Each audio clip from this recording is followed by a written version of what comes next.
Poor baby. No wonder you wore this thing. I think we need to reboot.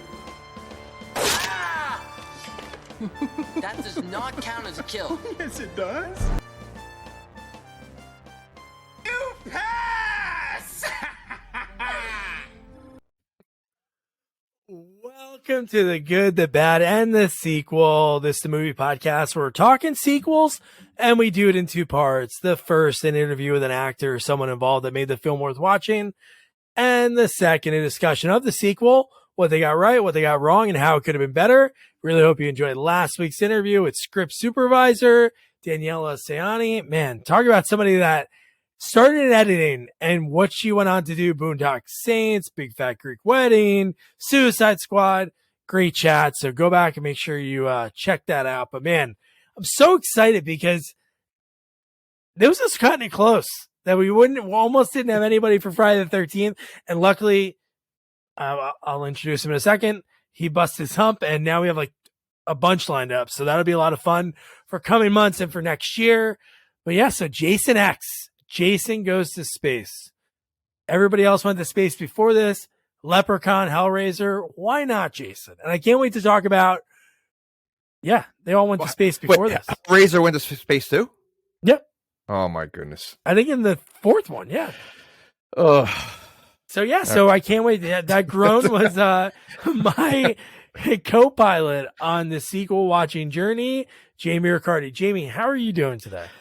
Well, you know, Doug, I've seen now, I think after this one, I've seen all the Friday the 13th. This was the last one that I haven't seen. And Yep. I wish I could say I saved the best for last, but by far I saved the worst for last. Really?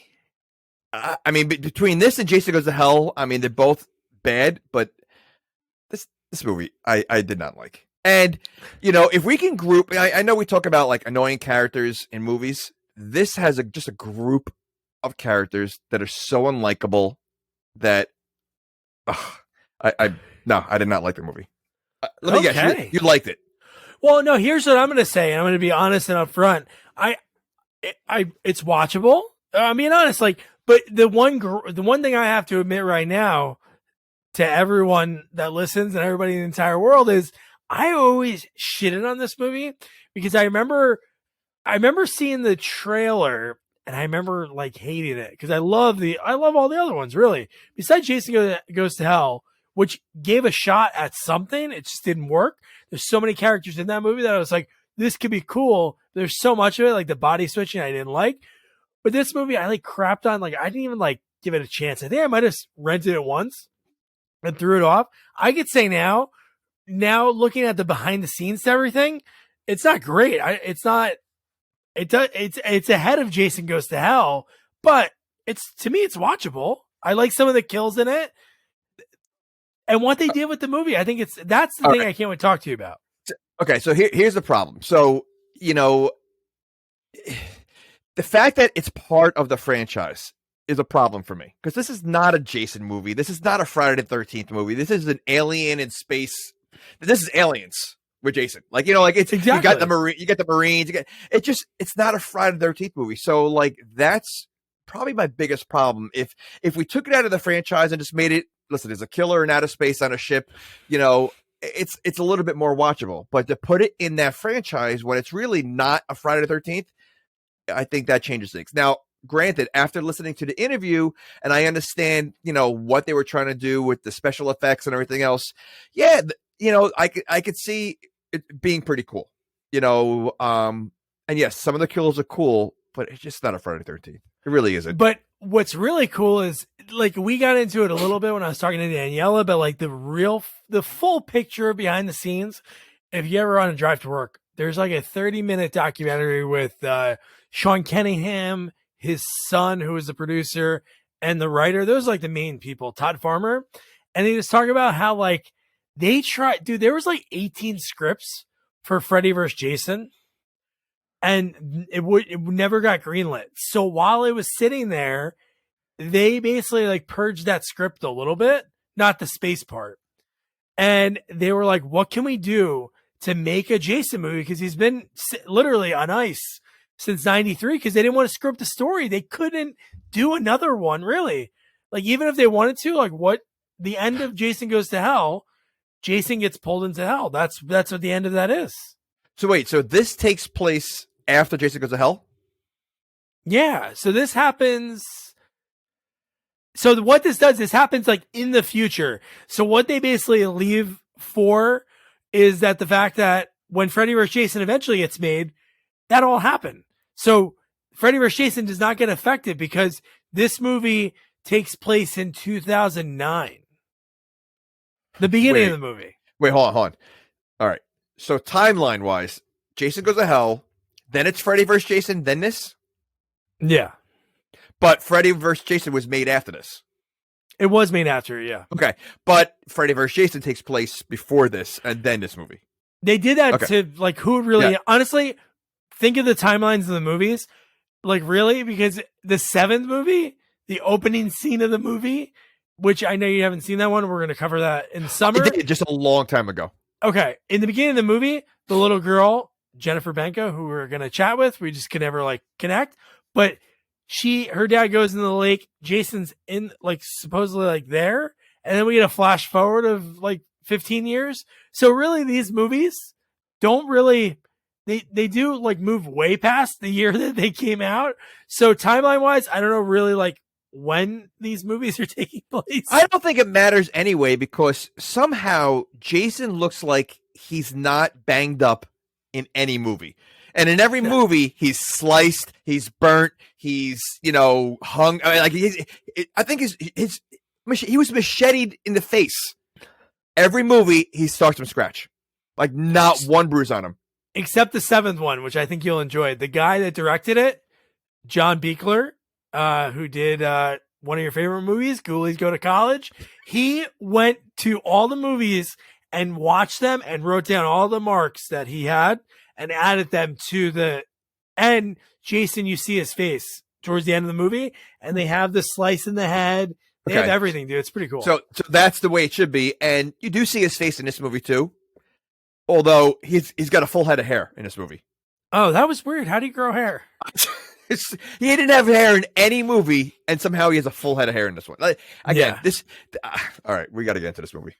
Yeah, no. But I just wanted to, like, lay that groundwork for people that didn't watch the behind the scenes. The fact that they were like, hey, what can we do to maybe push Freddy vs. Jason over the goal line?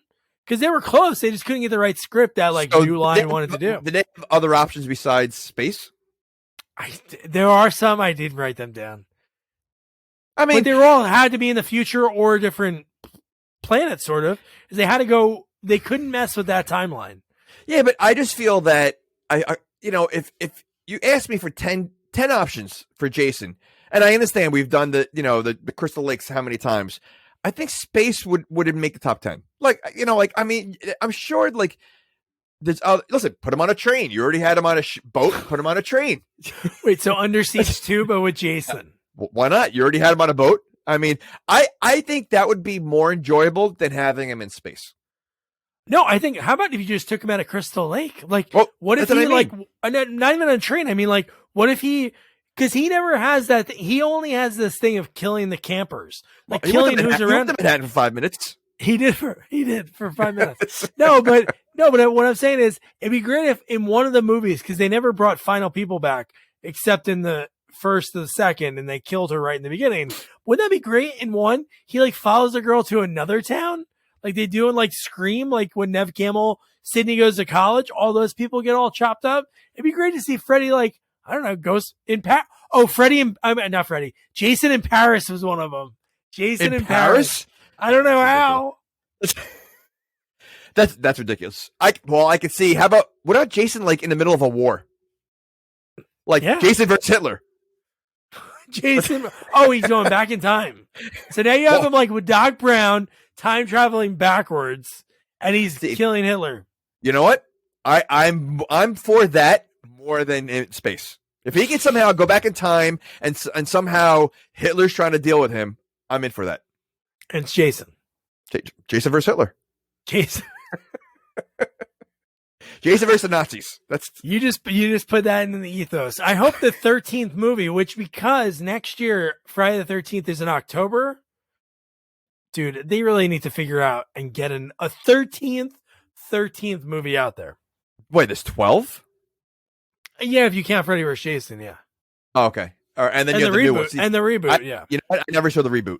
Oh, you like that? That's good. Are you sure? Oh no, it's good. Is it a reboot or is it the same movie as the first movie? No, it's like, they actually it's a reboot, but it just seems like it's a continuation of another movie just set now. Right, okay. There's no like it's not like from scratch like for the first movie kind of thing. Okay. Yeah, I took an ecstasy that on Valentine's Day. Well, the day before Valentine's Day. Oh, I forget you definitely take the good yeah, Rambo and Friday the 13th, yeah. And Balls of Fury. No, it's Mr. Romantic. Yeah. Oh, and Balls of Fury. Yeah, Rambo, Balls of Fury, and yeah. Triple feature. Oh man. So let's get into that. So you get into this movie and like the beginning of the movie, you don't know what you're looking at until they like pop out. And Jim Isaac is the director. It looks just like him. That is like the doctor looking at him. You see him going through inside the body, the whole plot of this movie and the fact that David Cronenberg is in this movie. So, okay. So first of all, I thought the beginning of the movie, he was in hell. That's what it looked like. Like, me too. Okay. So, but what is the plot of this movie?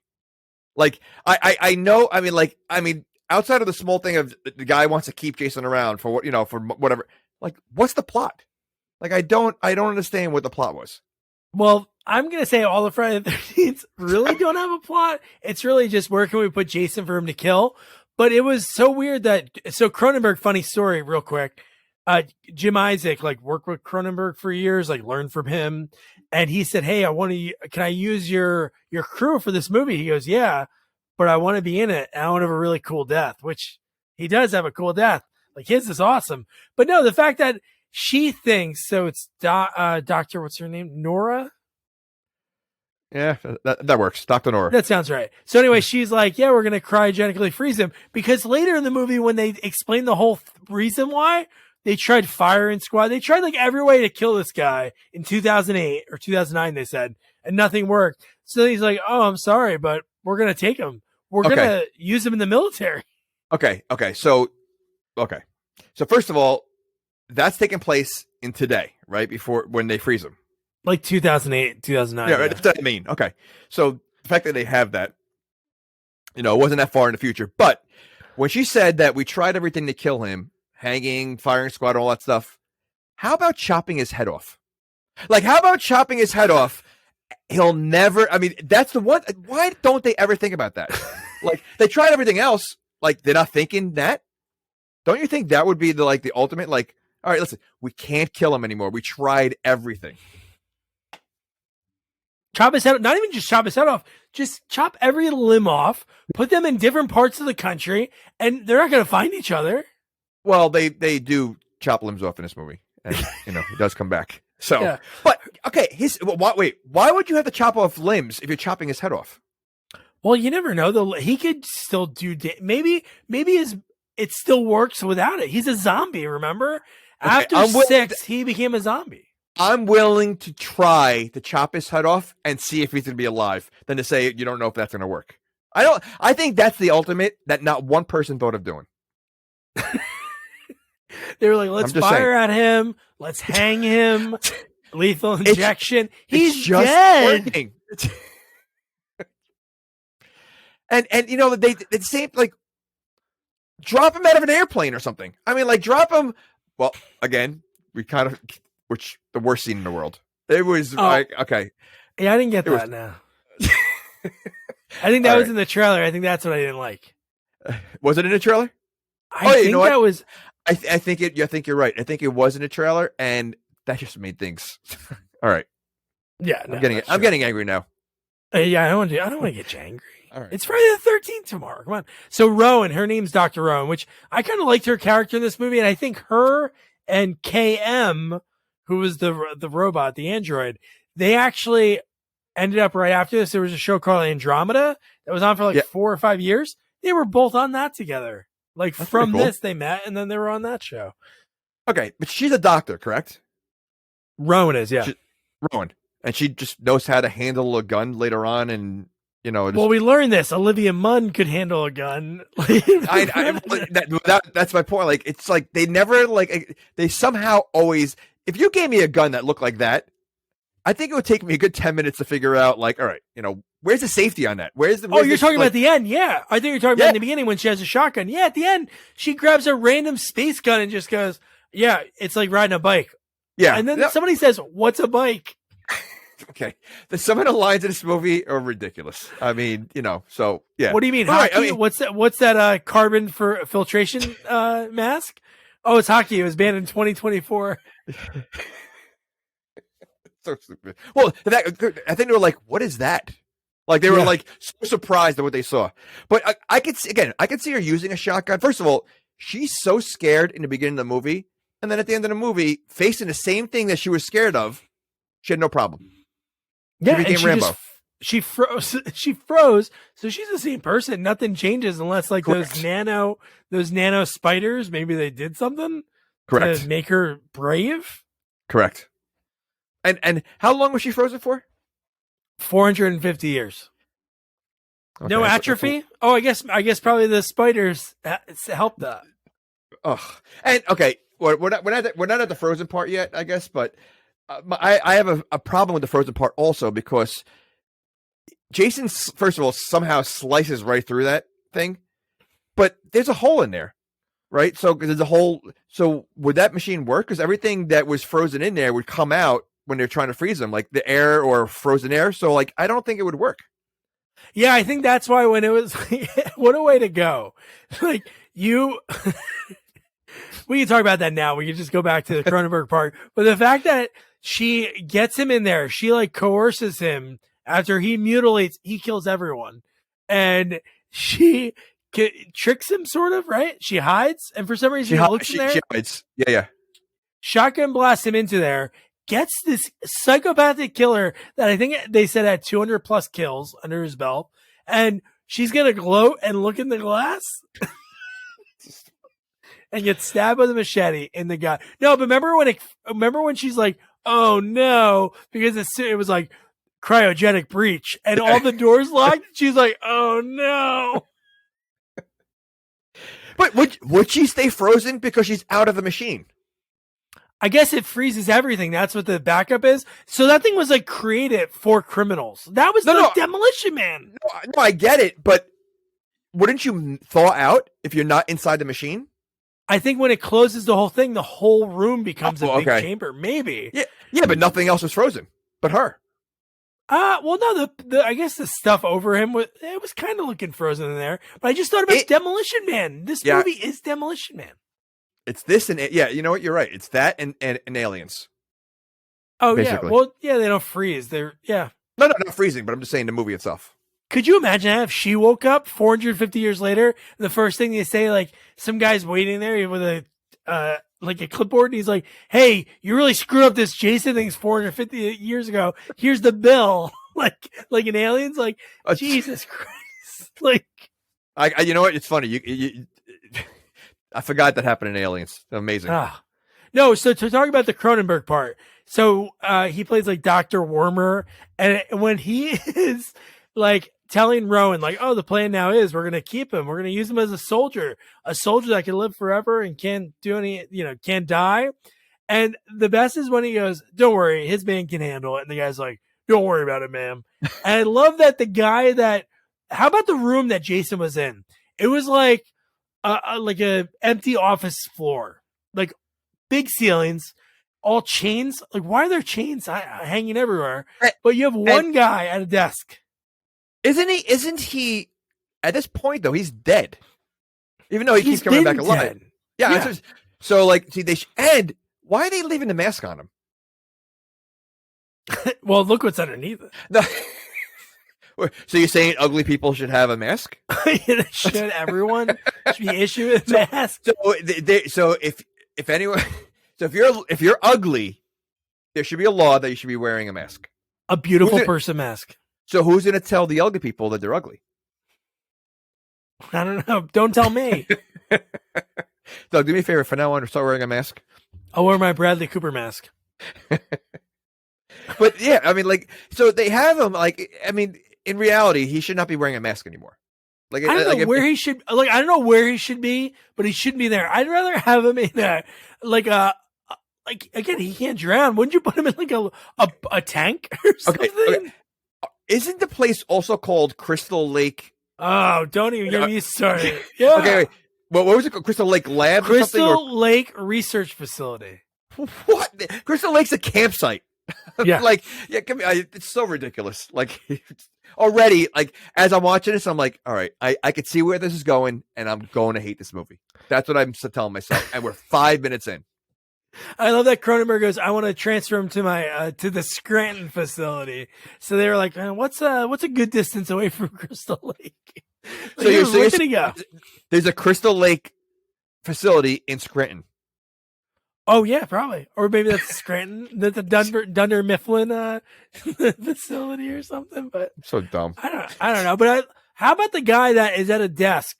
Why would you talk shit to a guy that has 200 kill? Like, why would he do that? He's dead. But his eyes are open.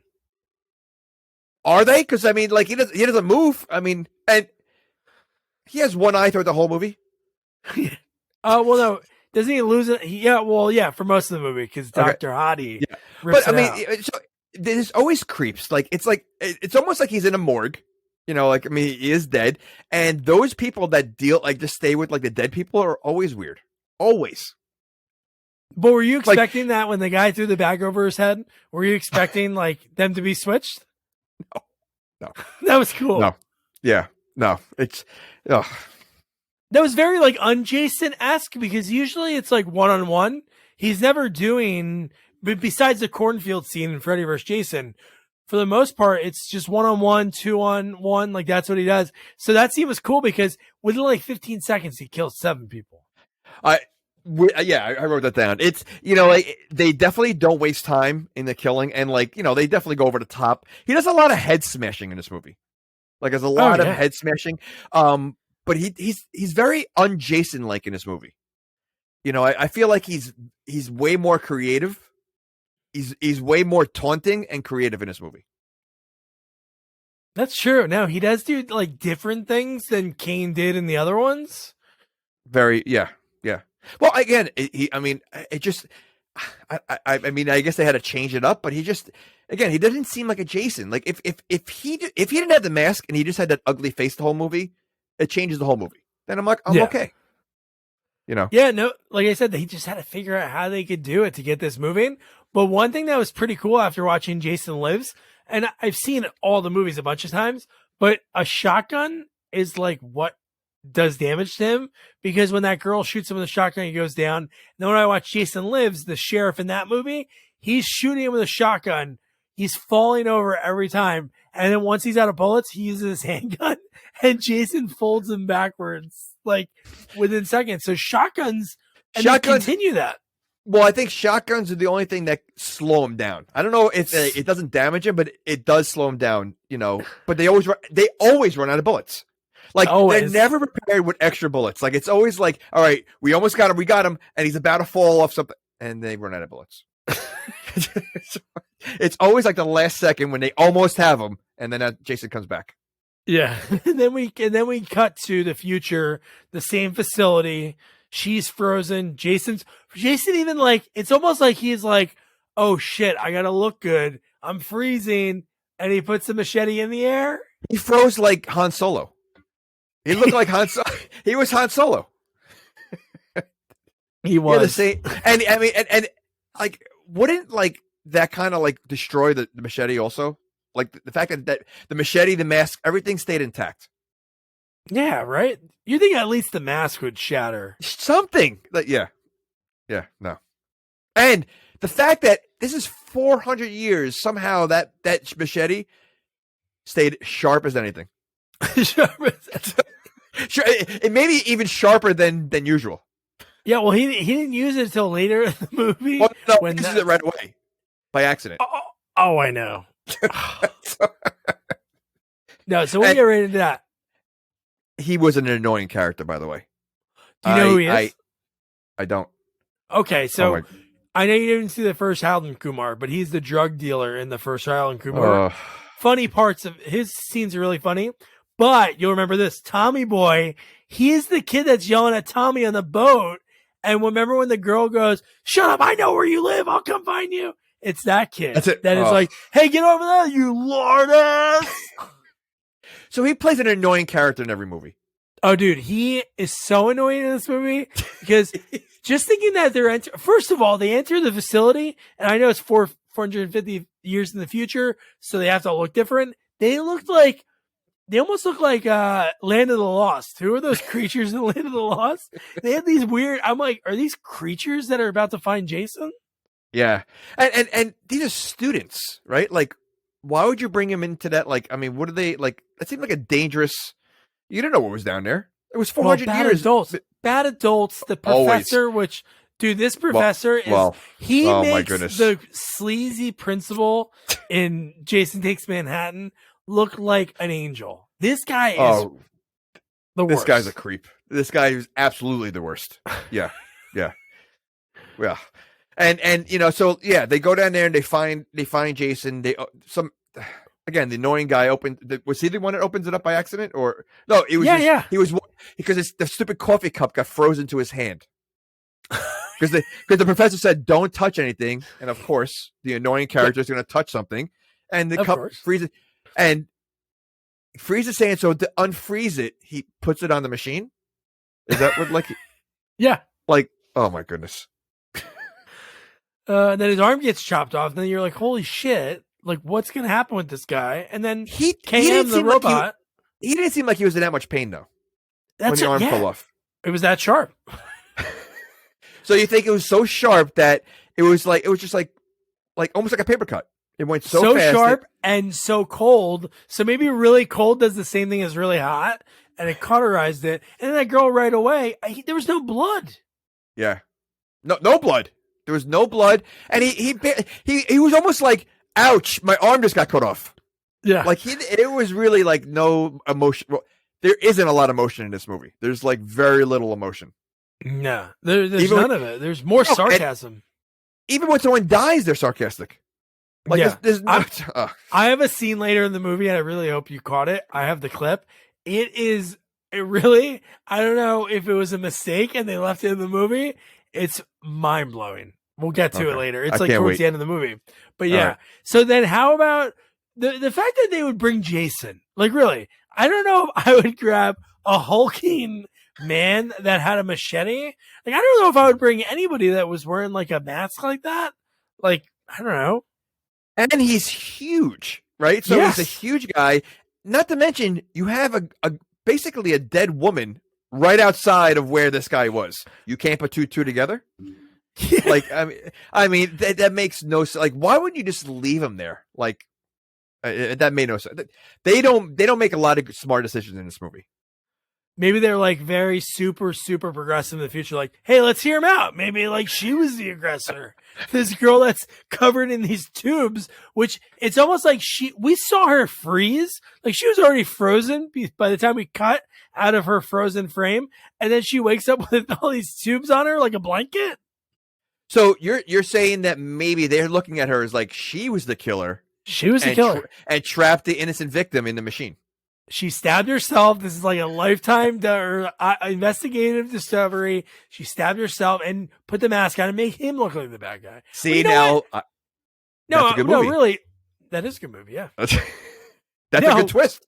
But when you look at Jason, like not even the fact that he has a mask, not even the fact that he's huge, not even the fact that he has a machete, he's dead. His fingers are black. Like he's not wearing gloves; they're black. And listen, I mean, when you look at his face, there's I don't want to say ugly, but there's like not attractive people out there. There's something wrong. There's something wrong with him of being human. Like he's not human. He's a zombie. He's a monster. When they can't see that when they take his mask off, like they can't look at him and say this is not a normal looking person. No, the woman feels bad for him. Oh, now I know why you wear the mask. How about the fact that he's a monster? He's trying to hide the fact that he's a monster. Yeah, no strapping him to the table. I did like her though. Oh, I did too. Do doctors wear that in the future? I was going to ask that. Is that part of their like? First of all, I thought she was a student. Like she was the same age as the students. I think. So I don't know. Yeah. So why was she allowed to basically be alone with this creature and do whatever she wants with him? Well, she told the other two that were getting ready to have sex on the dead body in front of like 3 other people. Yeah. So it was like a room full of people, and they were getting turned on by a dead monster next to them. Yeah, I don't remember her name. I was trying to look at the credits right now, but I guarantee, and this is going back to other episodes that we talked about her, but she's very Pete Sampras wife-esque. Like, she looks like her. I really thought at first, when we first saw her, I was like, time-wise, like that's what her age would be around that time. Like, yeah, right around that time, like late 90s. She did look familiar. I mean, I didn't look her up, but she did look familiar. But I'm sure we've seen her in a bunch of things, not realize it. But yeah, dude, the fact that they have this body that they bring on, and like you said, not even the fact that they had the other 2 horny students with her, but the other room with Rowan, there was like 4 or 5 people just watching this little petite girl, and then this hulking monster. We're just gonna... they all seemed pervy and creepy because the one guy wanted to undress her when they had, and the one doctor said, "I'll do it." Like, like first of all, they're in space. It looks like there's only 7 people. Yeah. And out of the 7 people, I think there's 2 females and 1 robot. The rest are all guys. So they are probably lonely up there, so maybe that's something. Because I mean, one of the guys has a relationship with a robot. So, but like they all seem like creepy and pervy. Because again, she was the one girl was hitting on the guy that likes the robot. She wanted him. He didn't want her. The 2 were having sex. The professor's having sex with another person. Like, really, like they're all over the place. No, that is true. I did like the back and forth between Janessa and Sunderon, the guy, because she had so many digs. But you're right. She like wanted him, but there was like she's human. Like, want her back. She's human. He likes robots. That's true. I mean, and I didn't realize she was a robot at first I didn't know until she spoke a little bit. I was unsure, but then her nipple fell off, and then I realized, okay, then yeah. And then behind the scenes, she says whenever she goes to conventions, that's what people always ask about. That is so great. That old have to, but like, I mean, you think about it, that really made no sense whatsoever. Like, it was just so stupid, but it was funny. Like, it was just like, oh, so ridiculous. I think it was just like an excuse to show boobs, because literally, like when the nipple falls off, you can almost, I feel like you could see like a blurred of where her real nipples were, like kind of thing, like to make it look like it fell off. So, yeah. Well, the end of the movie, I can tell you though, the scene that we do see boobs, they filmed that just to add that. Oh, listen, it's a Jason movie. They have to. I mean, follow rules. Is there a Jason movie that doesn't have boobs? I got. Oh no, there's definitely there has to be in every single movie. I think it's the law. You making a Jason movie, there's got to be boobs. Hey, it's the president of the United States. I hear you're making a Jason movie, right? Is there boobs in that? Oh no, we just finished shooting. There's no boobs. You get cancel your production ass back right in now. the studio. Cancel production. Hey, cancel my call with China. I gotta go down to this movie set. I'll put my boobs on camera. God damn it.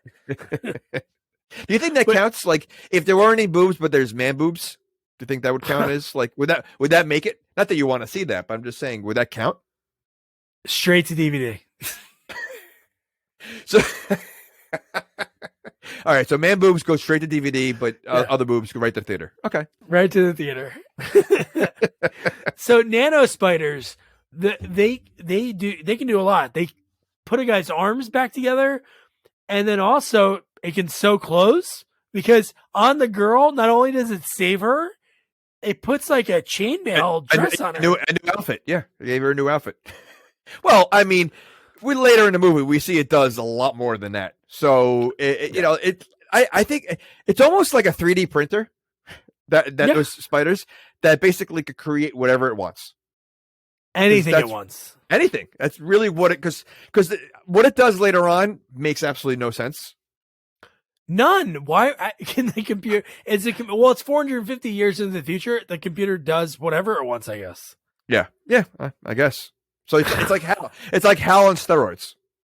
Yeah, it is. One line I loved was when Rowan started waking up. And he goes, she's like, vital signs are normal and strong. Right after, and then she punches him in the face. Okay, so I think we kind of touched this. She's sleeping for 400 years. She wakes up as if it was a quick nap. Like, well, I guess that's what it'd be, right? What do you mean? Would you know how long you sleep? No, but your body. No, you know, we discussed this in Aliens because we said the same thing. Like, you know, would your mind, you know, but the fact that like she basically just, I would think 400 years, it's like you haven't walked in 400 years. I don't care. Fine, you're sleeping in that zone, but your muscles haven't moved. Like there's no way you'd be able to punch the guy like she did, and like get up and like act like nothing. No, that is true. So again, so she's the same age, but also wouldn't you be freaked out? Like you're waking up 400 years in the future. You're on a spaceship. You know, I mean, like, so mentally, you would think that you would freak out. Like, at least with Ripley, she's already in space. She knows it's in space. This is like going from your normal everyday life, you know, on Earth, and now you find out that Earth is gone, and you're in space, and you're not freaked out about that. Like, yeah, that is true. That's one thing I didn't even think about until now. It's almost like in a movie when somebody has an amnesia, and they're not like crazy about certain things, like, whoa, what are you doing in my house? Like, oh, hey, do I know you? right. That's so you think. I mean, you would think that mind wise, like you would need time to like adjust what's going on. Shit, she should have like some kind of outburst. Like that's not just a punch. Like she should be going crazy for like 15, 20 minutes, and then they calm her down. How about the fact that she's got family that are basically 400 years ago that she's never going to see again? Like, all right, you know, I'll live with you guys. I don't know who you are, but you know, this is my life now. Like she was so calm with everything. Yeah, I don't know. Totally fine with it. And wouldn't you want to like, since there's the internet, like the other guy, when he's having the phone call later, he's able to like look up. Oh yeah, they're able to like Google, get information on Jason Voorhees later in the movie. Wouldn't she just be like, oh, how'd my family do, or like something? Nothing. Questions. She had no questions whatsoever. Like, what do you guys? Does she even know what they're doing there? Like, I don't think they even talked to her. Like, what are you guys doing? What's what's nothing? It was like, all right, I'm accepting what it is, and that's it. I'm accepting you. They were all staring at her, like they were looking at her, like she's like an animal in a zoo, and like no problem. Yeah, Dorothy reacted more in The Wizard of Oz. She did. She had more to say, but God. But the first thing she does do afterwards, she warns them about, they talk about, oh, there was another life form there in a hockey mask. And she's like, oh, was it Jason? Did he? Oh, well, first she goes, was he still there? Is he alive? And they're like, oh, he's in the other room. And she like starts warning them. Well, she didn't know that they had him yet. I think they talked about it because then she finds out later on that he's on the ship. And then she goes, oh, yeah. She didn't know she was on. He didn't know that she was on. Yeah, she talked about him like he's, you know, he was a murderer and all that stuff, but she didn't know until they mentioned it. And then she said, he's not dead. And she goes, I need to see proof.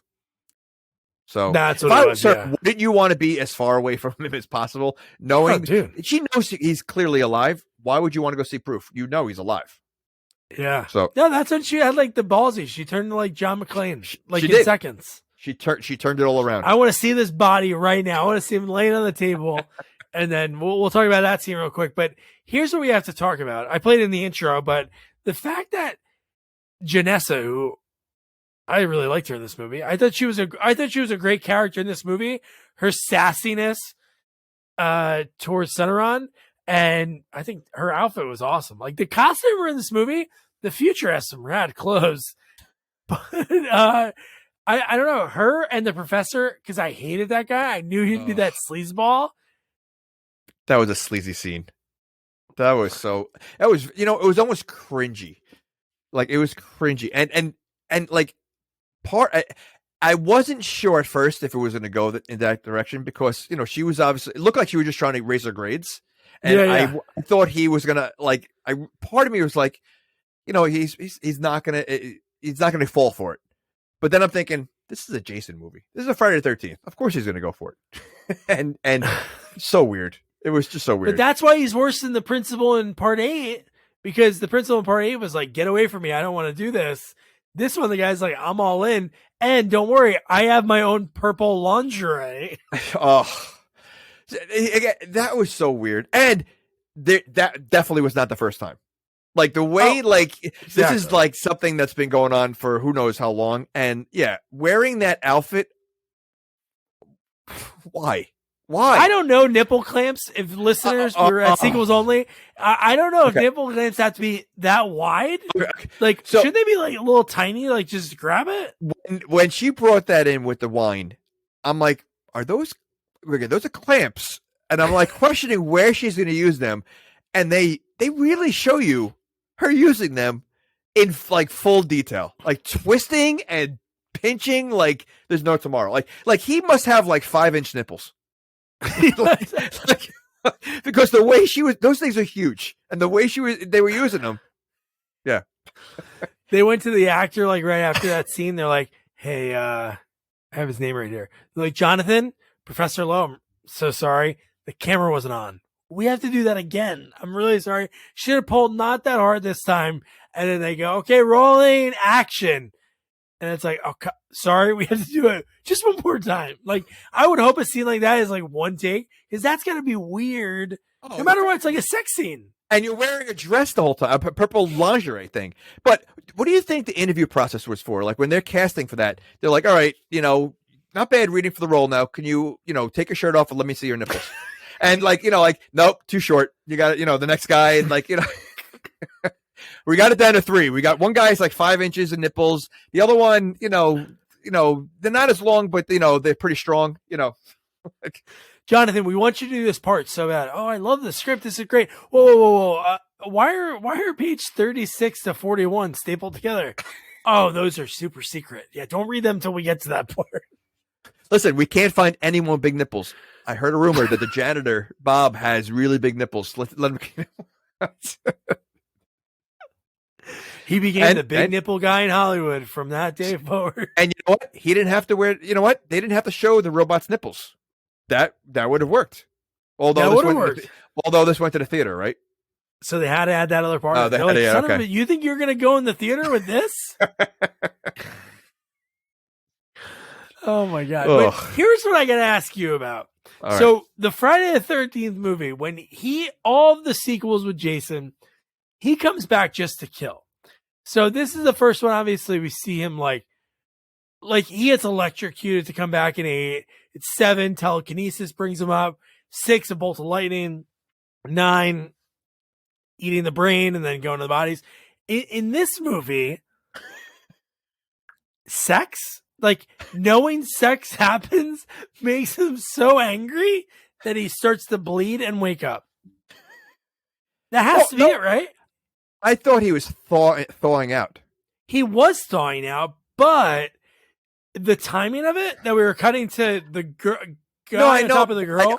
I just think that it was. I don't think that's what did it. I just think he was thawing out, and he's zombie. So at a certain point, first of all, do zombies even have? Well, I guess they do have blood. I mean, how does that work? Do zombies have blood? Like red blood? It's like that? motor. No, they have motor oil. Yeah, he has red blood. I don't know why. Yeah. Yeah, it was like real blood. So, did they take out his eyeball at this point? The eyeball's gone already. Sure, they took out the eyeball. Yeah. Okay, so the eyeball's gone. So, yeah, I don't know. So here's the whole scene, because I think this is I would say this is one of the coolest kills in the franchise. I think it's really cool.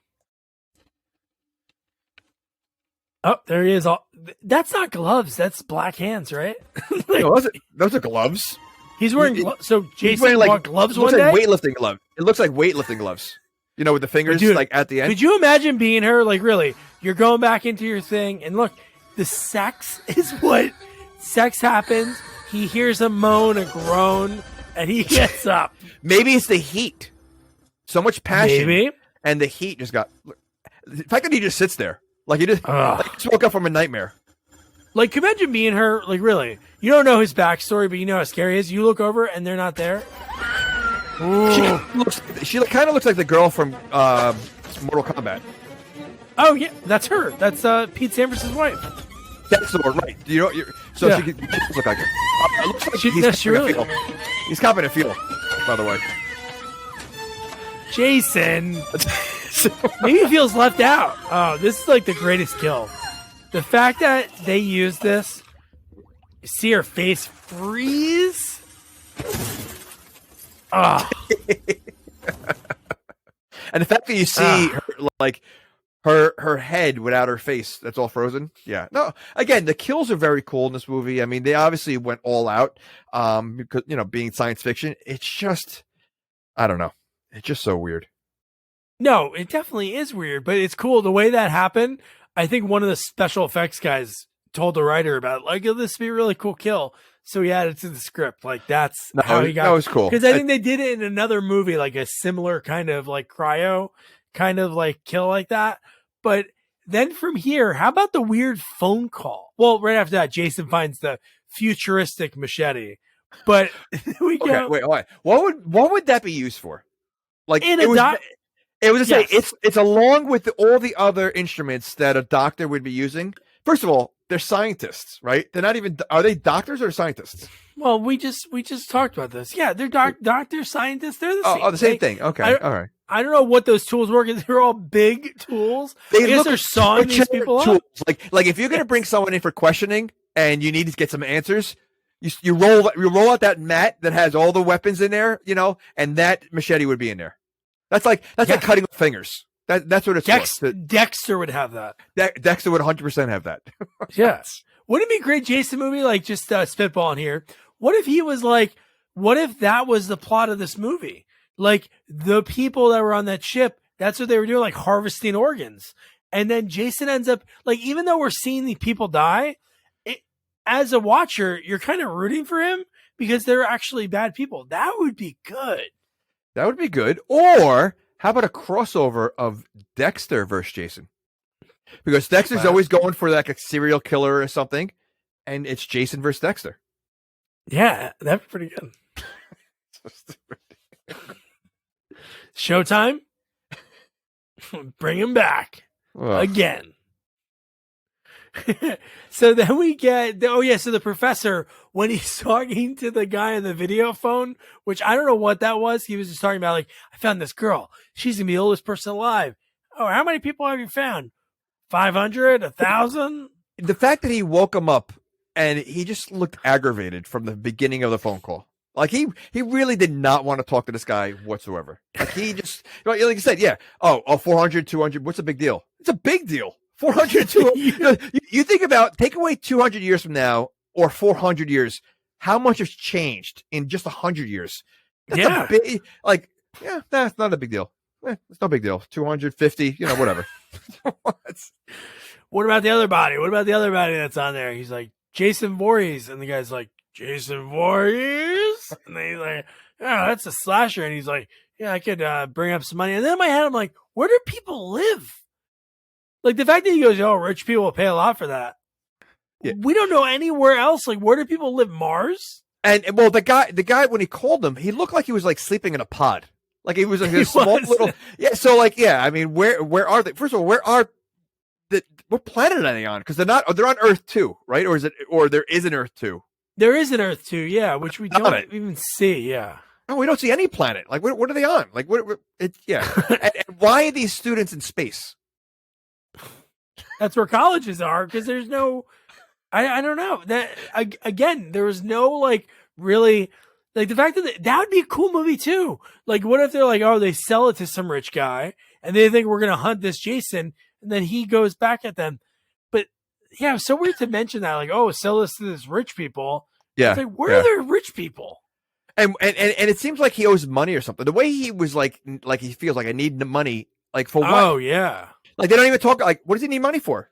Like what? Like it was. Yeah, it was weird. Didn't make sense. Gambling debt, something we could have like at least known as the audience. Like, what are his stakes that he's gonna like risk? Knowing this guy just told him 200 people were murdered by this guy, and then Rowan in the next scene, that's when she tells about everything. Hey, we tried to kill him all these different ways, but he won't die. And the guy goes, trust me, he's dead. They go to the lab, he's gone. They didn't even wait. No, that's what she said. Let me see him. Yeah. And didn't waste any time. He was already gone. Like, yeah. I did like the head of the Marines. That guy. He looked like Lance Riddick. Like if you know Lance Riddick, who's been in a ton of he looked exactly. He reminded me exactly like almost the same character like that he plays. Totally. Like great. Yeah. But he was good. He was a pretty badass in this movie. And I thought he had a cool part like in it. Just that he stuck around for like he was there throughout it because you like felt that when he like went to the professor's like, hey, I need him to be alive. Can you make sure you? And he's like, yeah, sure, whatever. Go back to the lab with your students. Then he goes to everyone and he goes, well, the professor wants me to keep him alive. And all the soldiers who don't look like soldiers are like, oh. They clearly wait. So what came out first, this or Aliens? Aliens, right? Are you serious? Yes. What? Wait, 17-year difference. Okay. So they clearly were trying to do like an Aliens with the Marines, like the same characters and everything else. But you're missing. Yeah. So when he went to the professor offered him money, and he turned it down at first, and then he raised it to a lot of money. So like when he first turned it down, I'm like, I like this guy. He's all about business. He just wants to take care of Jason, and then he offered him a lot of money, and then he basically accepted it. I'm like, what a douche. Like I'm rooting for this guy. And then he goes to tell his Marines, he goes, we'll bring him back in pieces or something like that. Yeah. He totally played the professor, which was great. Yeah. And then, what's funny? I wish I wrote down the money amount. It wasn't that much. And I'm like, 450 years in the future, that'd probably be like nothing. It's First like 50 years ago, $1 was a lot of money. Regular money at that point? It's 500 years in the future. I mean, seriously. Is money even a thing? Like, like what is? Yeah, I feel like everything was too normal outside of living on a ship. Again, what class is in space? Like, it's a class, so it's a professor. So like, is he the professor for like all their classes and they're just living in space, or is it like a class trip that's in space for who knows how long? But everything was too normal for 500 years in the future. I know, like way too normal. We'll talk about one of the characters, the way he dresses, because he didn't show up yet. But here's the scene I wanted to ask you about too. Another one. So we talked about like the sex clearly doesn't wake him up, I guess. But how about this scene? So how does Jason show up in the VR? I thought this was an alien sim. Yeah, it is. They're in virtual reality right now. And he's able to kill something in VR. First of all, is that Stone Cold Steve Austin? That's the writer. That's the writer, Todd Farmer. That does not count as a kill. Yes, it does. Like, this is crazy. Right. How is he even doing any of this? Screw this. Game over. He shouldn't. He's not wearing any equipment, so how is he able to do any of that? Yeah, because there has to be something special, right? Aren't these guys when they come back? I gotta be honest though, when the scene first started though, I didn't realize it. I thought there were real monsters. I thought there were monsters on here, and I was like, all right, this is taking a whole different. No, I know that would have been really cool. But again, Jason is so over the top in this movie. His kills, he's super strong. Breaks this guy's back, smashes the head. He doesn't have hair anymore. I wonder if that was like a mistake. When you show him in the beginning, he had a set of black hair. Like and now he doesn't. So I wonder if that was a mistake. That was Kane Hodder's hair, and before the makeup, because there's nothing there now. Or it froze off. Maybe like Cryo gets rid of the hair, and it just goes back to his normal. Okay. That was definitely a movie mistake. That head of hair, because it literally was. Oh, there was a lot. Even I said that. I was like, "That's way too much hair. Yeah. Like, why would we need all this hair?" It's all gone. It's his normal Jason. So I'm telling you that definitely was a mistake. That's funny. Jesus. Yeah. And then how about this? Like, if you knew this guy had just killed, like they know that he killed in a vicious way. He killed the hottie doctor. Like, if he's in this room, what is that room? The room that they go hunt him in with the chains hanging, the ginormous hook, like fishing hook for humans, is floating around. Oh, actually, it reminds me of the thing that hooks the guy in Beetlejuice in the Death World. That old guy that's in everything. Well, I mean, how big is the ship? Because there's a lot of they're running around the ship the whole time, and again, Jason knows where to go exactly every single time. But like, first of all, if you're in 500 years in the future, don't like basically every corridor have like a door that like it closes. Yeah. Like, not here. Nothing. There's nothing that stops them. There's like rooms, and it just like it seems like it's a huge ship, but I don't think it is. Yeah, no, it looks because the little shuttle that they were in to go Correct. get the body was small, but the thing was big. But I was just thinking of this room, like, what was the purpose of that room? Was that like the cargo bay or something? But if you know that he's in there, lock the doors until you get wherever you have to go. Why do you have to hunt for him? Yeah, that's true. Yeah, but his machete can go through the doors. It went through the other doors. So listen, again, chop his head off. There's no problem. No problem. If they threw that if that woman's face shattered like that with that acid or whatever that was, throw that on his face and break his face. Yeah. I mean that like no, let's just try to take him on like a human being. Yeah. Makes no sense. How about the guy who looks like a Vietnam vet? Crutch? Yeah. How about him? And I'll talk about the line that he says later because it's the first time we're seeing him. Do you remember what he says later in the movie about the war that he was in? No. He goes, "Kid, you should have saw the bodies and the limbs in the Microsoft war." He does not fit the mold of any character on the show and the movie. He was Frozen 2 from 1967. They picked him up from Nam. That's what he should be in this movie because that's what he's dressed. Oh, that's what but he doesn't fit like if that's not okay. That makes sense. If that's what happened, that makes sense. But he does not belong. First of all, he looks like the biggest creeper. Like you have a ship filled with young students, good-looking girls and everything all around, and you have this creepy guy who's clearly not paying attention to anything. What's his role on? Like he's security. He's the engineer. He's the engineer. Okay, but he doesn't even pay attention to what he's looking at all because they had to call him a few times and he wasn't answering. I know, but he just doesn't fit. He looks familiar too. And then he was in a bunch. How about the guy? I'll mention him real quick because we don't really see him die. But how about the pilot in the beginning of the movie when they're like, "Ooh, we found a female." And he's really creepy, and then he goes, "God, I'm lonely." He's in a bunch of stuff in he really like creepy roles, but no. And then the engineer is sitting there on his computer, and we see Jason in the reflection, and the guy shoot at him, Lance Reddick. Yep, that guy. And Jason just goes away, and he goes. I guess from there, he's right near the cargo area. Because the way he kills the people in that area is, I don't know, like but again, he knows exactly where to go. He knows where everybody is at all times, and they can't find him. Like you have a hulking zombie who's clearly walking slow, who doesn't know the ship's layout whatsoever, yet they can't find him, but he sneaks on everybody else. He's like, it's like he's in a video game and he has map. He can see everyone on a map, but they can't see him. That's really, he acts like Rambo in this because wasn't there a part where someone came down in chains that he strung up on chains or something like that? Like someone he killed. Yeah. He which is very un-Jason like because he doesn't, once he kills someone, he kills them. He doesn't leave them around for someone to see like that. And he literally is like Rambo. He's in the dark. He quickly kills someone from behind and then goes back in the shadows and no one sees him.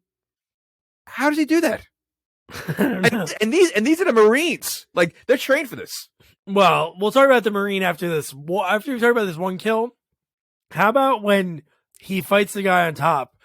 He already picked off 2 or 3 people with a knife. But when he punches the guy, when the guy gets some shots off on him and he punches him and he lands on that corkscrew and starts spinning. Oh. And then someone say you're screwed or he well, they say, what's his condition? He's screwed. Screwed. Oh. And then one of the girls in the next scene, this is what I'm thinking, they're supposed to be these great Marines. She walks backwards for 20 feet and then walks right into him. He slits her throat.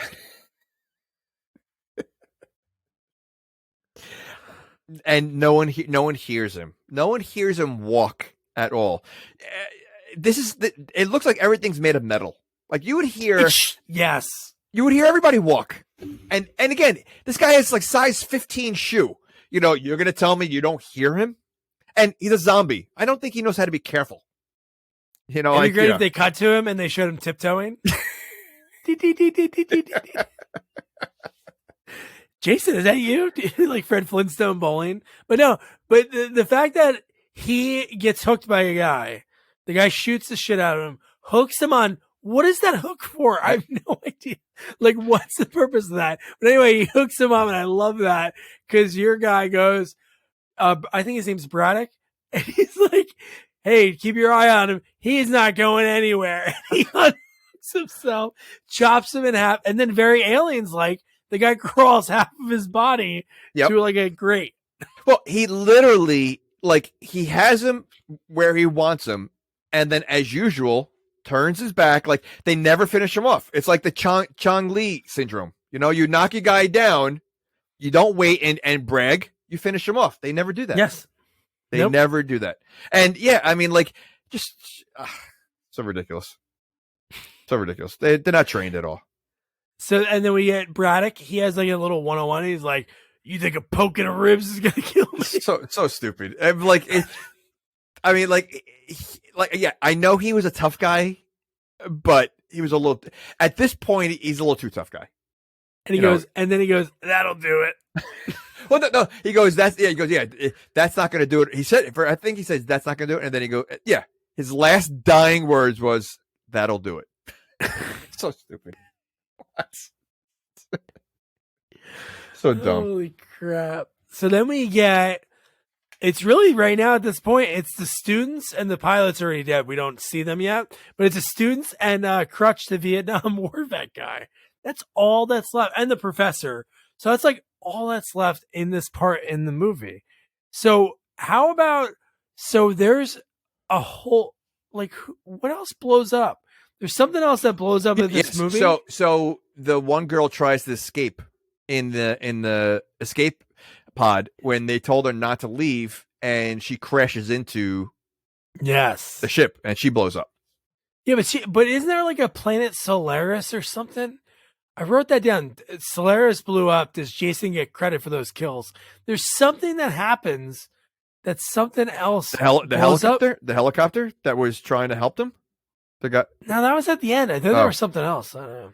Maybe I was having a flashback at Jason Takes Manhattan when all the students, the whole entire senior class except 7 disappeared. Wait, the whole class? You mean like the 4 people that were in the class that were on the boat? No, we saw a lot of them in the beginning. They waved bon voyage. Yeah, they were, and then they were gone. You didn't see them the rest of the movie. That's what I mean. Yeah. Does he get credit for those? I think so. Probably. Listen, if they're in the movie, he gets credit. Whether it's done by him or not. So, you know. So then we get the professor versus Jason. So this is almost like the professor talking to your guy saying, like, I'll give you this money. How about this guy going, you're worth a lot of money? Why do you keep saying my guy? Because you really like him. Well, no, I really like him. I'm just saying. You very rarely, for listeners of the podcast, you're like, I kind of like this character. Well, when you're usually the opposite. When you have 9 horrible characters, there's got to be one you like. You know, you got to try to pick the best one. So, you know, he's a good character. Yeah, but he's a good character surrounded by a bunch of bad ones. So he stands out. But, yeah. All right. So anyway, the professor offers him money, which again, we don't know what money is in this time. But the professor offers Jason money. It says, you're worth a lot of money. So basically, like in this scenario, Jason would be somebody's property. And you're thinking Jason's going to make money off of this? It's like talking to a couch and saying like, hey man, somebody's going to buy you and we're going to split it. It's like, you know, it'd be funny you're a couch. If he held one hand out like this and one hand out like this, Jason, and he looks at the machete and he looks at the empty hand and like he's trying to decide, should I take the money or should I go for the kill? And he seemed like really pondering, which should I go for? And then he goes, and he grabs a machete and starts killing. See, like, show a thought process. Well, this professor is so dumb. The fact that he goes, "Oh, everybody, he just wanted his machete back." That's what. Yeah, he kills 15 people just to get his machete. Yeah, Well, I mean, All right. not for nothing. He was using that futuristic machete. That doesn't count. Like, he needs his machete. That's like his security blanket, I think. It is. He's I mean, Linus, and that's his blanket. He is Linus. He's never. Listen, Linus is always. Is he the one that's always miserable? Or no? No, that's Charlie Brown. Oh, Charlie Brown. So Charlie, or I was gonna say Pigpen. Okay, so he's like Charlie Brown. He's always he's always mad. He's always sad. Everything always happens to him. He's like an adult version of Charlie Brown, and he's bald like Charlie Brown. That'd be a great drawing. Like the mask on Charlie Brown. I'll work on that. I like that. So then Dr. Rowan, this is the only line in the movie that Dr. Rowan says that makes you feel like she was frozen when she says, how can we get off this ship? Can you beam us? And I'm like, that is what I would think, or some kind of futuristic movie that we've seen. 800 years in the future, right? You would think. Like, why wouldn't you be able to do that? Listen, you have a machine that can recreate body parts that were exactly what you lost. They don't have a teleport machine? Exactly. Yeah. Okay. They should have that. No, of course 100%. They should. Yeah. Okay. And then we get Sonoran making out with this robot, which is weird because you create that thing. It is very weird. Very weird. It's because, I mean, it is a robot. Clearly, you see it later on, So, like, does it? I mean, I'm assuming it has lady parts, but it's all metal, right? Is it? I don't know. Well, when she meets her fate, don't you kind of see like robot like stuff? Oh, underneath? yes, you do see robot. Yeah. So, I mean, like, just weird. Like, I mean, first of all, he reminded me of who did he remind me of? I wrote it down and I forgot what I wrote down that he reminded me of. He reminded me of some actor, and I can't think of it right now. But yeah, it's just so weird. Yeah, robot sex. Robot sex has got to be in it. Maybe that's the new rules of the 2000s. Robot sex, you're going to the theater. Yeah, so weird. So weird. I mean, so in this movie we have a teacher sleeping with a student wearing purple. The teacher, male teacher, wearing purple lingerie, and then a guy having sex with a robot. Yeah. Okay. All right. It is Jason X. It does. So does that mean it has to be more like weirdness? No, to it? I really had to go this in my head, and I want to Google this, but there's got to be a porn parody of this. There has to be. Of Jason X, you mean? Yeah, just Jason X. It's gotta be. If not, maybe we gotta make one. I don't think that's the rule because I don't think there's an American History XXX. Oh, could you imagine American History XXX? That would be like torture porn. That would be like yeah. Oh man. Yikes. Oh man. So then we get at this point, this is when they're trying to figure out like how can we get out of here? You would say there's an XXX Men? No, I think that's got it.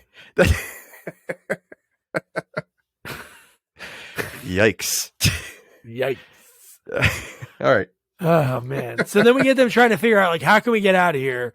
And then they figure out like, oh, the shuttle, which makes no sense. Why wouldn't they have thought of that? That's what they took to get there. The entire time, that would be the first thing they should have thought of. Not once.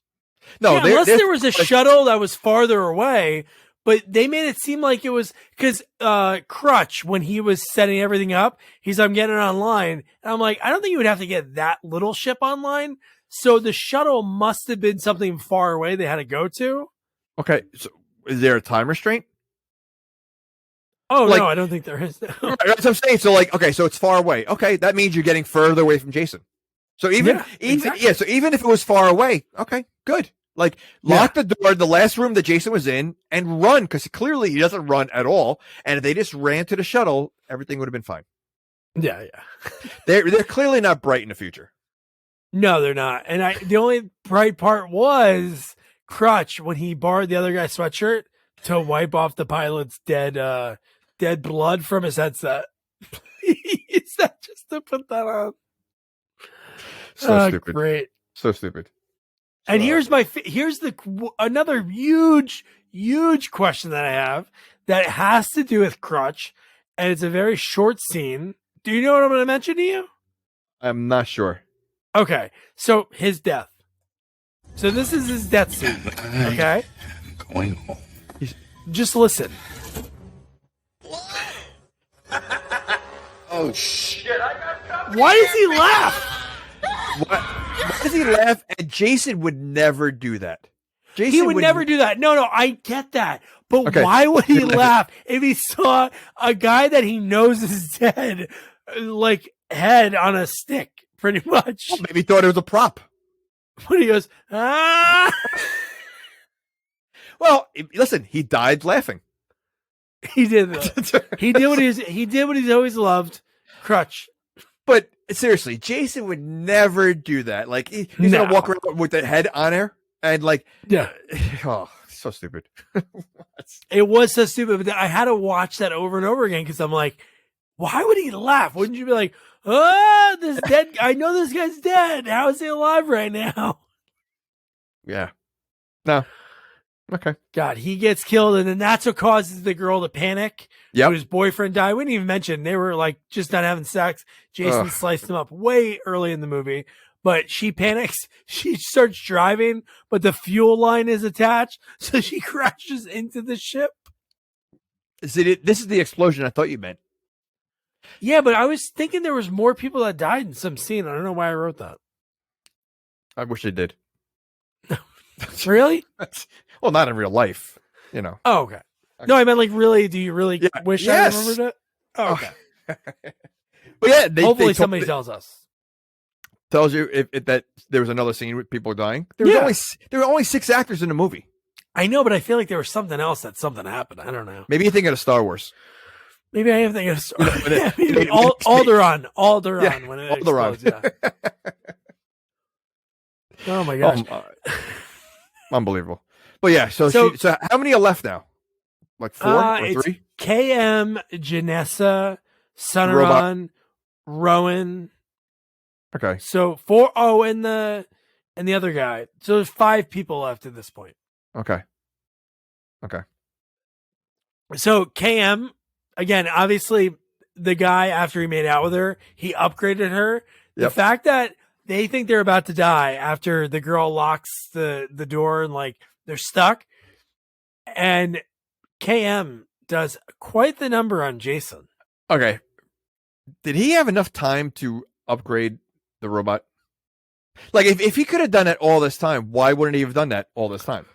Yeah, exactly. And it doesn't like he's able to do it that quickly. Like I would assume if something like to upgrade something that you weren't planning on upgrading, because clearly if she wasn't upgraded by now, he wasn't planning on it.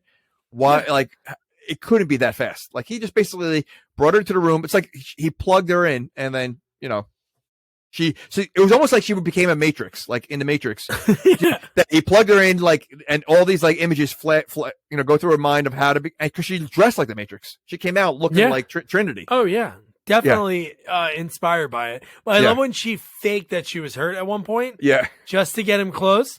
But she beat the shit out of him. There was when she shoots everything around the door just to be able to shoot him through that. Like it was pretty cool. Like watching him. I was questioning, why is she doing that? Like he upgraded her, but she can't shoot because she was clearly missing him. And I'm like, what the heck is going on? There's a reason behind it.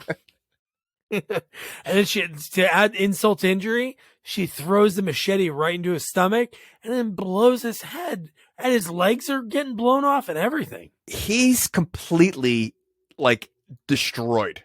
I mean, like if they like it completely, like she crushed him. And now again, at this point, how about like opening up like one of the pods and like tossing it in space, like each piece? Like Rowan should have said that. Like, hey, this guy might come back, even though you think his head's in half. He might come back. But what do? They start like celebrating. Like they're kind of like just like too early, hanging out, talking. They do it every time. They celebrate too early, and they're not paying attention. And sure enough, the spiders, do their thing. They're saving Brodsky. And then how about Dr. Rowan, who's been awake for what? An hour? 2 hours? They have no clue how to get out of there because they're worried about the place going to explode. And what does she do? She looks on this 3D map. She goes, oh, what if we blow up these things? And I'm like, oh my God, that might work. I know she's smart. She's a doctor, but she doesn't know this shit.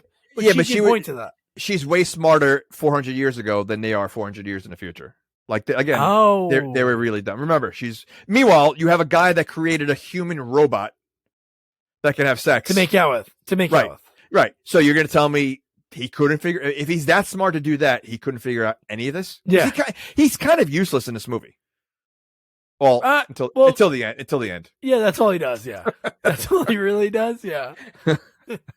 But no, and then this is where we got the alert, 30 minutes, the ship's going to explode. And then that's where, they start moving. And that's where some random spark. Again, electricity always brings Jason back because now he starts to get fixed. And boom, what comes out? Uber Jason. Why? Why is he Uber Jason if Rowan wasn't Uber Rowan? Outside of the chainmail, why wasn't she Uber? It's the same exact. This is kind of crappy that they do this, but they, instead of actually have an exposition that you could read, they showed the computer screen and it said not enough organic materials. And it said, I don't know if it said the word swapping, but it's basically going to substitute with something. So that's why all this metal was getting put in him because he didn't have a face. But no, I get it. I get it. I absolutely hated Uber Jason. Uber Jason. Oh, it just took Jason so out of the mix. It's almost like making a mockery. I mean, it was making a mockery of the whole franchise. No, I hated definitely. It mask looks so again, if this wasn't a Friday the 13th movie, and he's a killer and that war mask, whatever, and then he threw made his cool mask, fine. But it's Jason. It's Jason's not Jason unless he has a hockey mask. No, I know.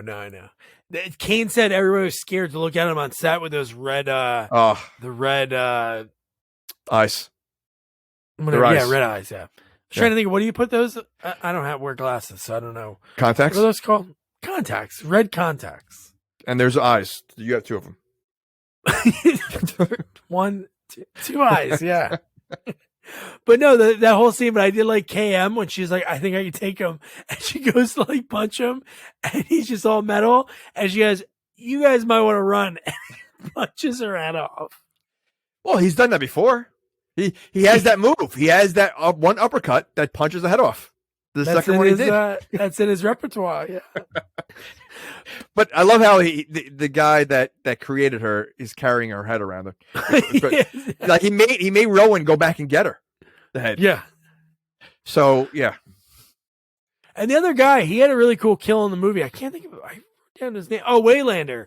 He was with them the whole time, but when he got caught, and they're oh, where is he? And he blows up the what they were going to plan on blowing up anyway with all the charges.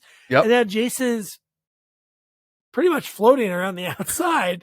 And then this is where he punches a hole into the wall, and then that sucks out Janessa, which she could have got a better kill because you didn't see anything. I thought that it was going to suck her through that hole, and she's going to be ripped apart. And you would see it because they were showing that would have been a cool kill. It would almost be Final Destination kind of kill. She would be sucked through there, and that would have nothing. You just saw the remaining a little blood. Yeah, it was cool. The whole thing is you're is she gonna survive this? Yeah, Why is Sunneron's still alive and she's gone? But yeah.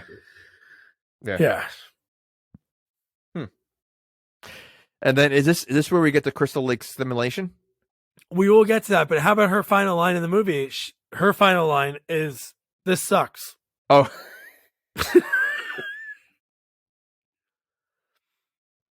So dumb. But Brodsky in this scene, because they were we have to, so they're talking to the helicopter, the other ship that's coming to help them out, and Brodsky volunteers to go outside to fix some wires. I guess he probably knows how to do that. He's in the military, but he knows what wires to. He's like the head of the military, right? And he was able to do everything. He's like, why not? I'll go out there.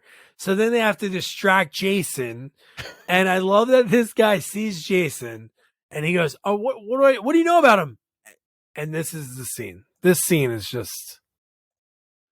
If you've got something brilliant up your sleeve, now's the time to do it. They can recreate it so fast. I got something. It's the future. It's 4D. Crystal Lake, 1980. Yeah. Reminds me of Andrew Garfield. Here goes nothing. Oh yeah. Initiate. I love that he says Crystal Lake 1980. Oh. Hey, you want a beer? Or do you want to smoke some pot? Or we can have premarital sex. So stupid. Like, there is no need for the scene. Premarital sex. They added this in. This is the one they added in. I know. But I love that they get into the sleeping bags for him. And the kills that he does in this made me laugh. Oh. So because there were ones that he did in I know. part He slams, 7 try it and now, everyone. the reboot. He slams her into a tree, right? The one in the old movie. Like, he swings it, but like... Yeah. In this one, it make it very comical. And they're making, like, positive sounds. They're not, like, screaming. They're like, oh, yeah. He's having a pillow fight. He's swinging it like a pillow fight. He's done with the campers. Oh, he's good. He's too good. He's coming back. So bad. So bad. Unreal. Like, really? The fact that he's killing he's able, so, like, he doesn't know anything about Jason except for what he looked up, and he's able to recreate the exact environment. Perfect. But he didn't know how to escape the ship. No. So this guy is so smart. He can, again, create a robot that looks human that he can make out with. He can upgrade her in a matter of seconds and then recreate a whole environment of Jason's upbringing without ever seeing it. Yeah, that sounds right. Wow, okay. That makes sense. Oh, my gosh. And then right after this, Brodsky fixes it just in time. And then this one makes no sense. So they all run. They're like on the ship that the guys there are saving. I love that guy. He's like, hey, man, this place is about to blow. I'm going to leave you. Like, he's like trying to leave the whole time. Wait a second. So before you even get there, so I just thought of something. So we were talking about before, how did Jason get into their game when they're fighting the monster? Because he wasn't wearing anything. He's not wearing anything for this one either. How'd they send him into Crystal Lake? Do you just walk into people's VR, I guess? I don't know. So Because you saw in the beginning of the scene that I just played, if you're listening, he's like walking down the steps, and then you see like this glaze over him, like this row, what they do in every like computer from the 90s and 2000s. So that means that explains why he was able to be in the other one. All right, there goes the plot hole. So this movie I get this movie now. Okay. All right. But so then how about Sunderon loves KM, right? Carries her head around. She saves the movie. She's connected into the system. She's the one who looks up, 1980s campers. But he leaves her. He runs, and then he asks Rowan. Rowan risks her life that she just got back 2 hours ago to get ahead. What? To get ahead? No pun needed. So, Right. No, 100%. Like, why didn't he get the head?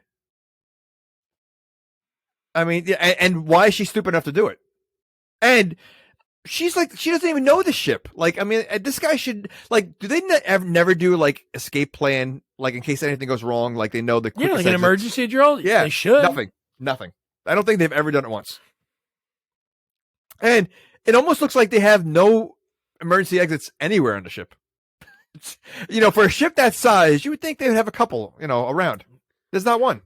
Something. Signs? Something. There's not one sign. Nothing at all. So then we get like a little one-on-one. It's not as much as I obviously want it, but it just went right from them about to fight to them flying through space. This is so dumb. Like, so dumb.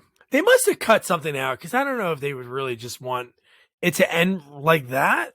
And There must have literally, been a fight the scene. movie just ends. Like, Well- you see a shooting star. And Now, that was Crystal Lake. Was that Yeah. Earth 1 or Earth 2? Because you're telling me that Earth 1 exploded, it's not viable, and what do? They Throw it through a 3D recreated- printer? Yeah, right. And they recreated another Crystal Lake on Earth 2. So dumb. No. So what was the blooper you said? The blooper Remember of what? you said there was a mistake? Oh, that was no. The mistake was the having kill. Crystal Lake. Oh, No, I was saying the kill of the guy laughing at the head. oh, okay. It almost okay. seems like they left that in and not tell him, like, hey, we're going to show you this perfect mold of the professor, the actor Jonathan. Because why would you laugh? And I love that he laughs and goes, oh no. Well, maybe he was high. He looked like forever high. He I was said, a Vietnam War vet that hangs out at the yeah. VFW. 100%. Yeah. Yeah. That So, was but yeah, it. yeah, so it was weird how it just ended. So I wonder if, right. I wonder if there's an alternate ending they had it planned. Maybe. But that was Jason X. Jamie. No. 2 questions I want to ask you. It's Friday the 13th tomorrow. Like, what is a Friday the 13th? Obviously, part 4 I know you love. Is there any other in your favorites that you go to? Sequel-wise? I do like 2. I do like Yeah. 2. Baghead? I like 2, and I like Jason Lives. So I would say Jason Lives part 4 and 2. 1. I mean, 1's a good story, but there's no Jason. So it's like, but 2. Seeing with the bag on his head and just like how like it starts, I think is great. I think 4 is by far the best one, and Jason Lives was always like a favorite. Like I always like Jason Lives. 4 is the best. I would say because we've covered it. It's the best one, but fun ones. 6, 7, and 8 because 6 definitely because of the music in Which that one's movie 6? and You gotta go Jason by names. Lives. Okay, yeah. No, yeah. Jason Lives. That's the one that's so fun. They have the like James Bond intro. Yeah. And I don't know. The intro is so cool. The lightning bolt starts and you get what's his name from Welcome Back Kotter gets his punch through his stomach and he dies. Yep. No, 6 was really good. And 7's which one's 7? The New Blood? That's what we're gonna cover in the summer. Yeah, that's a good one. I'm sure I'll remember it once I start watching it. I just totally forgot it. Bernie Lomax is the I know. adult villain in the movie. That's amazing. One day maybe we'll get him. I'll say maybe we'll get him on a podcast one day. Oh, I would love that. Oh, God. I would love to ask him about Side Out with C. Thomas Howell. I saw that. I love that. And Peter Horton is the beach bum. I was going to say Peter Horton, and he played like a beach bum in every movie back then. Like, he was that guy. Besides Children of the Corn, he is a beach bum in every single movie. He really is. Yeah. He's so great at it. So what about this movie? Obviously, you mentioned a little bit before, but after we talked it through, would you recommend somebody watch this Jason installment? The only reason and the only people that should watch it are people that are fans of the franchise. And it's only because you got to say, I watched them all. If you've never seen Friday the 13th and you want to watch, you don't need to see it. If you've never seen any of them, I would definitely not see it. Or honestly, maybe the movie would be better if you never saw any of them and it's the first one you watch and the only one you watch, because then you have no history of Jason and what the movie's about. And now you're watching a science fiction movie about a killer on a spacecraft.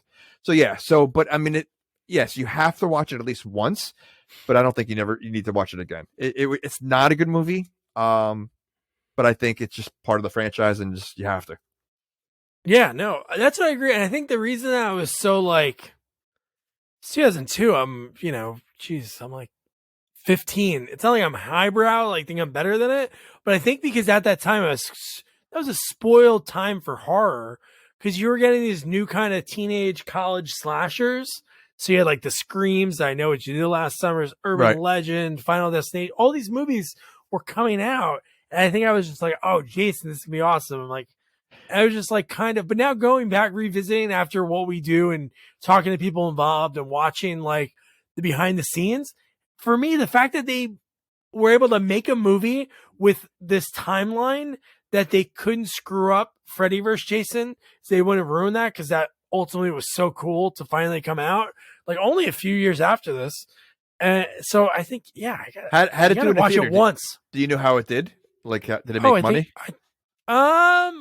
I think it did okay. It probably did good great enough to opening make weekend. Freddy. Yeah. And then it probably just died out from word of mouth. Yeah, I'm sure it's did decent enough for Freddy vs. Jason to still get greenlit.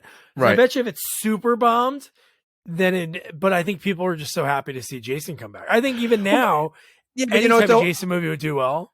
Of course. Well, reboots are what everything, now. But I think Jason vs. Freddy would have been made whether this bombed or not, because you have the two icons in there, I don't think it would make a difference. I think, that's what people wanted to see. So, and it's like Rocky, right? Rocky 5 bombed so bad that, he was able to make another Rocky after that because they still wanted to see, well, that's not a good comparison because that'd be like if he fought Clubber Lang again or something, Okay. Yeah. So the movie, the budget was 14, box office 17. So if you add in like on demand and rentals, still made money. That's not a big hit though. No, it's not a big hit, but it's still enough to be viable. You're not losing money. You're not losing money, but I mean, you made what, $3 million in the box office? That's not a lot. No, I know that. Especially for the time, when movies start, were big in Hollywood, and this is definitely, it's got to come across as a bomb.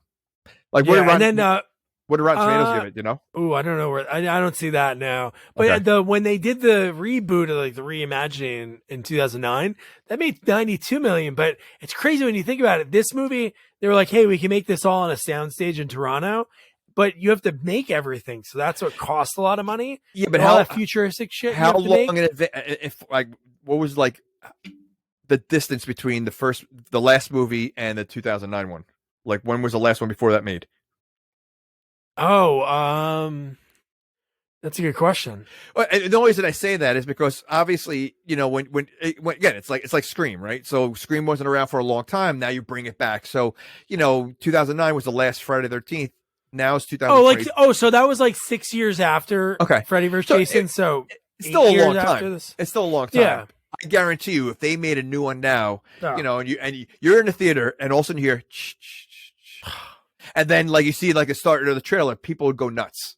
Yeah. So that's what it is. It's like bringing it back. So now is Kane Hodder still alive? Yeah, he is. Okay, so that would be cool. I mean, if they could bring him back and do another one. Oh, I don't know if he could do it. He's really old now. Dude, doing stunt work for all those years, it'd be so hard. Yeah, I guess. I guess they could do the Texas Chainsaw Massacre and make him like an older person, but right. I think you need somebody like the way Kane did Part 7. Like he was like so strong in 7. Yeah. In 8, he was more like just wet the whole movie, and he was like more calculating. But in the 7th one, he's so like just over the top. But dude, even 2009, you got to watch that one because I think you'll like it. I will. In the movie theater, people were going ape shit. Who played him? Who played him? Ooh, that's a good question. Derek Mears. Derek Mears played him. I don't know what else he's done. I think he's a stuntman, but no, you'd like that one. It's pretty good. Okay. All right. I'll watch it. Good kills. And the cast is good. Like, honestly, the guy that plays the douchebag in the movie, great douchebag. And remember this song? Remember Willa Ford? She sang this song Bad. Yeah. She's in this movie. And she is naked in it, which is kind of weird because her song came out like 3 years before this. I might have to watch it now. You gotta watch it. Okay. So that was Jason X. Happy Friday the 13th. So coming up, we're going to do something a little different because we are so lucky to be able to interview two great, legendary character actors in our eyes. And they have a movie coming out on video on demand on May 31st. It's called Deep in the Forest. It's a pretty cool movie because it takes what happens in like countries like Russia and China, where they take people that report news that they don't like and lock them up. And that's what this movie is about, but it happens in the United States. So cool story. And the two people I'm talking about are Stuart Pankin, from like Mannequin 2, The Dirt Bike Kid, Honey, We Shrunk Ourselves, not necessarily news on HBO. And Peter Jason, who's been in friggin' everything. Deadwood, when I just talked to him just before me and Jamie recorded this, we talked about how he got Deadwood and 48 hours, so much over his career. So we're doing back-to-back interviews with them. So next week will be Pankin. And then after that, it'll be Peter Jason. So check out their movies, support them. And the movies we're going to do, I think we decided on them. I think it's going to be Mannequin 2, On the Move, and then right after that, Escape from LA. And yeah, Peter worked a lot with John Carpenter. So I think this is like his fourth Carpenter movie after doing like They Live and Prince of Darkness. So yeah. I think I saw parts of it. Did you ever see it? No, but I know our buddy from Revenge of the Nerds that Bobby in the movie. Well, I feel like if I'm correct, there's a scene where he's surfing. He does surf into. Oh my goodness! Okay, and right. Stacy Keach, I think, plays the president. Or something. He's awesome. I like Stacy Keach. He always plays like a bad guy. He always plays like Peter creep. and Stacy are really good friends. They were on Mike Hammer. Do you remember a show Mike Hammer where he's a cop? Yeah. Peter's the second guy in that show. So yeah, we talked about that. So that'll be exciting. So 2 weeks in a row of interviews and then back-to-back weeks of reviews. So that'll be fun. So don't forget to review, rate, share our podcast. Follow us on all social media at Sequels Only. And don't forget to check out our website, sequelsonly.com. Good night. Good night.